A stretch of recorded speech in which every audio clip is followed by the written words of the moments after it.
সম্প্রতি পাকিস্তান ও আফগানিস্তানের মধ্যে শুরু হয় সীমান্তে পাল্টাপাল্টি সংঘাত। এতে দুই দেশেই নিহত হন অনেকে। এরপর দুই দেশ যুদ্ধবিরতি চুক্তিতে রাজি হয়। প্রথমে ৪৮ ঘণ্টার যুদ্ধবিরতিতে রাজি হলেও পরে বাড়ানো হয় এর মেয়াদ।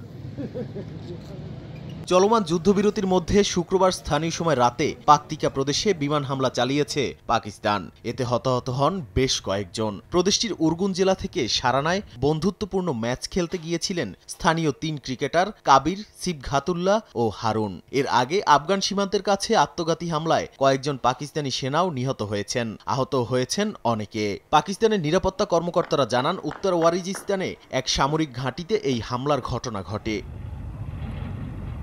এই হামলার ঘটনায় গভীর শোক জানিয়ে কাপুরুষোচিত বলে আখ্যা দিয়েছে আফগানিস্তান ক্রিকেট বোর্ড। এক বিবৃতিতে বলা হয়, নিহত ক্রিকেটাররা ছিলেন আফগান ক্রীড়া সমাজের উদীয়মান প্রতিভা। তাদের স্মরণে ও শ্রদ্ধা জানিয়ে আগামী মাসে পাকিস্তানের রাওয়ালপিন্ডি ও লাহোরে অনুষ্ঠেয় ত্রিদেশীয় সিরিজ থেকে নিজেদের প্রত্যাহার করছে আফগানিস্তান।